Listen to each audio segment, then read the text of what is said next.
Euskara dugu hau eta bihotzean, horrela hitz egiten dugu guk etxean.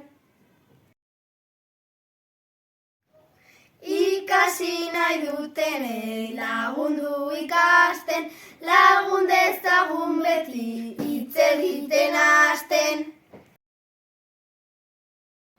Urtero ospatzen dut euskararen jaia, hori izan da nire txikitako nahia. Pozik entzungo dugu euskara gehiago, baina tamalez beti gaztelera dago.